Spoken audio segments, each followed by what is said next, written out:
Cuando hablamos de energía, existen muchos tipos de energía. En la clase de hoy aprenderemos un poquito sobre la energía mecánica y su conservación.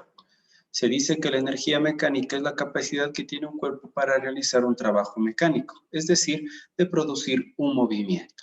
Este se percibe generalmente de dos tipos, uno como energía cinética y otro como potencial. En cuanto a la cinética, esta está asociada al movimiento y la potencial generalmente asociada a la posición.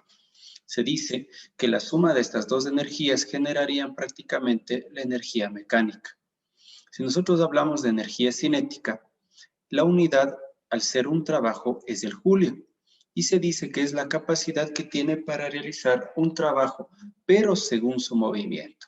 La ecuación fundamental de la energía cinética es un medio de la masa por la velocidad al cuadrado.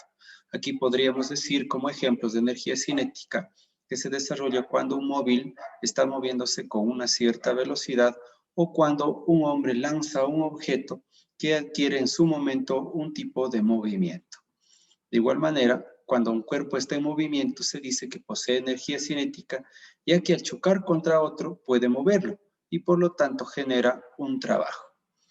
El otro tipo de energía conocida como potencial también genera un trabajo, pero la diferencia con la otra es que esta depende muchísimo de la masa, de la gravedad y de su altura. Este tipo de energía potencial también suele ser conocida como energía potencial gravitacional porque depende de su posición, es decir, el lugar en donde se está colocando el objeto, aunque también suele ser conocida también como energía potencial elástica cuando nosotros trabajamos con muelles y los estiramos un cierto desplazamiento X. Esta, en cambio, estará dada por un medio de K, siendo K la constante elástica, por X siendo el estiramiento eso elevado al cuadrado. Cabe recalcar que la energía potencial también, al ser un trabajo, está representado en julios. Si nosotros tomamos como ejemplo para la conservación de la energía de un hombre que se desplaza sobre una superficie, podríamos decir que en un punto tiene una cierta altura al momento de comenzar el movimiento y tendría energía potencial. Pero si el objeto está en reposo, su energía cinética valdría cero. Asimismo, pues, cuando el objeto está ya en el punto más bajo, al no tener desplazamiento o altura, su energía potencial valdría cero. Pero al adquirir velocidad, su energía cinética ya existiría.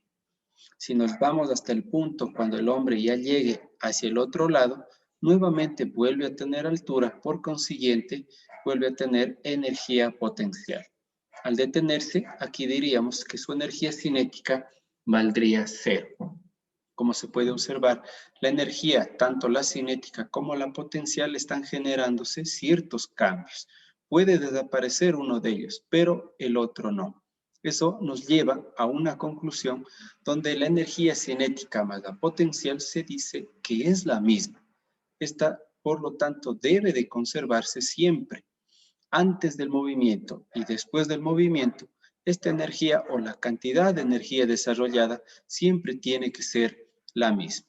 Es decir, tanto la cinética como la potencial que se genere antes tiene que ser exactamente igual a la energía cinética más la potencial que se genera después. Ahí podemos observar cómo quedaría prácticamente las ecuaciones si nosotros lo vamos desmenuzando. Esto nos lleva a una conclusión final. Se dice que la energía no se crea ni se destruye, sino solo sufre siempre ciertas transformaciones. Si ponemos un ejemplo muy típico, calcular la energía potencial de una cascada de agua de 40 metros de altura, considerando que la cantidad de masa en movimiento es de 80.000 kilogramos.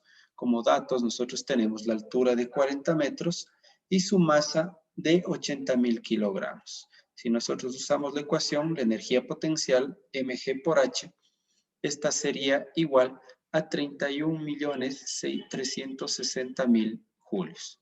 Ahora propongamos un ejemplo con la energía cinética. Calcular la energía cinética generada por un automóvil de 2.500 kilogramos que viajaba a 25 metros por segundo.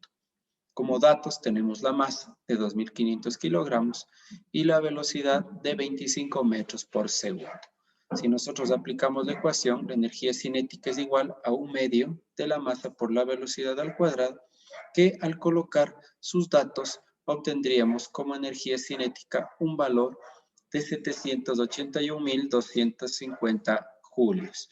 En una siguiente clase se generará un ejemplo de conservación de la energía aplicado tanto a la caída libre como al movimiento parabólico.